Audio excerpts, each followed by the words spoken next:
तो इंटरनेट पर शायद आपने भी ये नाटकीय हेडलाइन देखी होगी, विंडोज 10 अब खत्म। सुनने में थोड़ा डरावना लगता है ना?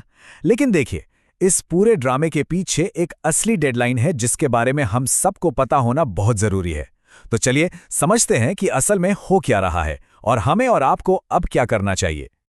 तो सीधा मुद्दे पर आते हैं, क्या विंडोज 10 सच में खत्म हो गया है? इसका छोटा सा जवाब है नहीं। ऐसा नहीं है कि आपका कंप्यूटर कल अचानक से काम करना बंद कर देगा, लेकिन हाँ, एक बड़ी घड़ी है जो टिक टिक कर रही है और वो एक ऐसे बदलाव की तरफ इशारा कर रही है जिसके लिए हम सबको तैयार रहना होगा। हम सच में एक युग का अंत देख रहे हैं। विंडोज 10 जो लगभग 10 साल से हमारे अनगिनत पीसी की जान रहा है, अब अपने रिटायरमेंट के करीब पहुंच रहा है। पर इसका असल में मतलब क्या है? चलिए इसे आसान भाषा में समझते हैं। ये तारीख इसे अपने कैलेंडर में मार्क कर लीजिए या कहीं लिख लीजिए, 14 अक्टूबर 2025। ये है वो आखिरी दिन। इस तारीख के बाद माइक्रोसॉफ्ट आधिकारिक तौर पर विंडोज 10 को अलविदा कह देगा और यहीं से सब कुछ बदल जाएगा। तो ये सपोर्ट का अंत या एंड ऑफ सपोर्ट आखिर है क्या चीज? सोचिए, आपके पीसी के लिए एक सिक्योरिटी गार्ड है जो 2400 घंटे खतरों पर नजर रखता है। 2025 की इस तारीख के बाद माइक्रोसॉफ्ट उस गार्ड को मुफ्त में भेजना बंद कर देगा। मतलब कोई फ्री सिक्योरिटी अपडेट नहीं, कोई बग फिक्स नहीं और कोई फ्री में मदद भी नहीं। इसको एक और तरीके से समझिए। मान लीजिए आपके पास एक कार है जिसका मॉडल अब कंपनी ने बनाना बंद कर दिया है। कार तो अभी भी चलेगी, लेकिन कंपनी उसके लिए नए सेफ्टी पार्ट्स जैसे नए एयरबैग्स या बेहतर ब्रेक नहीं बना रही है। बिल्कुल वैसे ही आपका पीसी काम तो करता रहेगा, लेकिन वो नए डिजिटल खतरों से अनप्रोटेक्टेड हो जाएगा। अब आप सोच रहे होंगे, अरे 2025 तो अभी काफी दूर है, अभी से इसकी चिंता क्यों करें? बात तो सही है, लेकिन कुछ ना करने का जो रिस्क है वो असली है और समय के साथ बढ़ता ही जाएगा। चलिए देखते हैं कि अगर इस डेडलाइन को नजरअंदाज किया तो दांव पर क्या लगा है। सबसे पहला और सबसे बड़ा खतरा है सिक्योरिटी का। बिना अपडेट्स के आपका पीसी हैकर्स और वायरस के लिए एक खुला मैदान बन जाता है। फिर आती है कंपैटिबिलिटी की दिक्कत। हो सकता है नए ऐप्स या प्रिंटर जैसे हार्डवेयर ठीक से काम ना करें। समय के साथ परफॉर्मेंस भी गिरेगी। और हाँ, विंडोज के जो भी नए शानदार फीचर्स आएंगे वो आपको नहीं मिलेंगे। ये लाइन ना पूरी बात को एक बार में कह देती है। एक अनसपोर्टेड ऑपरेटिंग सिस्टम इस्तेमाल करना बिल्कुल वैसा ही है जैसे रात में अपने घर का मेन दरवाजा खुला छोड़ देना। मतलब आप खुद मुश्किलों को दावत दे रहे हैं और सिर्फ सिक्योरिटी का खतरा ही इतना बड़ा है कि इस पर ध्यान देना जरूरी हो जाता है। तो हम सब एक ऐसे मोड़ पर खड़े हैं जहां से 3 रास्ते निकलते हैं। अच्छी खबर यह है कि घबराने की कोई बात नहीं है। आपके पास आगे बढ़ने के लिए 3 साफ सुथरे रास्ते हैं। चलिए एक एक करके तीनों को देखते हैं ताकि आप अपने लिए सबसे सही फैसला ले सकें। पहला रास्ता जो सबसे सीधा और आसान है, विंडोज 11 पर अपग्रेड करना।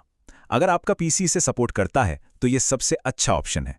इससे आपको लेटेस्ट फीचर्स और सबसे जरूरी पूरी सिक्योरिटी मिलती है। दूसरा ऑप्शन, कुछ मत कीजिए और विंडोज 10 पर ही टिके रहिए। सुनने में यह सबसे आसान लगता है ना? लेकिन जैसा कि हम आगे देखेंगे, इस रास्ते पर कई बड़े जोखिम और छिपे हुए खर्चे भी हैं।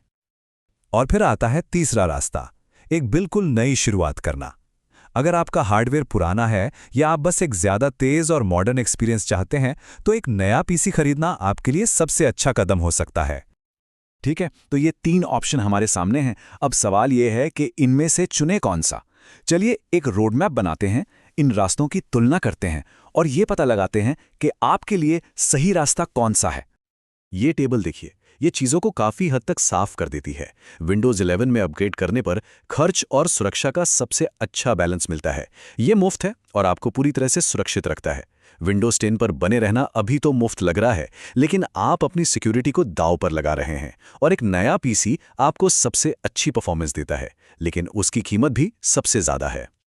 तो चलिए मान लेते हैं कि आप अपग्रेड करने के बारे में सोच रहे हैं। सबसे पहला काम क्या है? कुछ भी करने से पहले आपको यह पक्का करना होगा कि आपका कंप्यूटर विंडोज 11 चलाने के लायक है भी या नहीं। और यह चेक करना बहुत ही आसान है। बस अपने पीसी की सेटिंग्स में जाइए, फिर अपडेट इन सिक्योरिटी पर और वहां विंडोज अपडेट पर क्लिक कीजिए। विंडोज आपको खुद ही बता देगा कि आपका सिस्टम अपग्रेड के लिए तैयार है या नहीं। ठीक है, अब बात करते हैं दूसरे रास्ते की, विंडोज 10 पर ही बने रहना। जैसा मैंने कहा, ये सबसे कम मेहनत वाला ऑप्शन लगता है ना? लेकिन चलिए जरा गहराई में जाकर देखते हैं कि आप असल में किस चीज के लिए हाँ कह रहे हैं। देखिए, विंडोज 10 पर बने रहने की कड़वी सच्चाई ये है, आपको कोई फ्री सिक्योरिटी पैच नहीं मिलेगा। इसका सीधा मतलब है कि आप खतरों के लिए खुले हैं। हाँ, माइक्रोसॉफ्ट शायद पैसों के बदले एक्सटेंडेड सिक्योरिटी अपडेट्स या ESUs दें, लेकिन ये मुख्य रूप से कंपनियों के लिए होते हैं, बहुत महंगे पड़ते हैं और ये बस एक अस्थायी जुगाड़ है। और आखिर में तीसरा रास्ता, एक नया डिवाइस ही खरीद लेना। अगर आपका पीसी विंडोज 11 में अपग्रेड नहीं हो सकता, या अगर आप बस स्पीड, परफॉर्मेंस और लेटेस्ट टेक्नोलॉजी में एक बड़ी छलांग चाहते हैं, तो ये आपके लिए सबसे सही कदम हो सकता है। ये चार्ट ना पैसों की पूरी कहानी बता देता है। आपको सुनकर शायद हैरानी होगी, लेकिन विंडोज 10 पर बने रहना और उन महंगे सिक्योरिटी अपडेट्स के लिए पैसे देना आपको 3 साल में लगभग उतना ही महंगा पड़ सकता है जितने का एक नया पीसी आता है। इससे साफ है कि मुफ्त में अपग्रेड करना अब तक का सबसे किफ़ायती सौदा है। तो हमने सारे रास्ते देख लिए, उनके जोखिमों को समझ लिया और खर्च का भी अंदाजा लगा लिया है। अब ये फैसला लेने का समय है कि आपके पीसी की कहानी का अगला अध्याय क्या होगा, और ये फैसला पूरी तरह से आपके हाथ में है। तो जाते जाते ये रही आपकी एक छोटी सी चेकलिस्ट। पहला, 2025 की उस तारीख को याद रखिए। दूसरा, अपने पीसी की विंडोज 11 कंपैटिबिलिटी जरूर चेक कीजिए। फिर अपने सभी विकल्पों में खर्च और सुरक्षा का तौल-मोल कीजिए। और सबसे जरूरी, इंतजार मत कीजिए, आज ही एक प्लान बनाना शुरू कर दीजिए। तो आपके पीसी का अगला अध्याय लिखे जाने का इंतजार कर रहा है।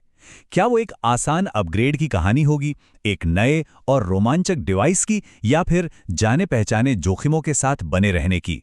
चुनाव आपका है।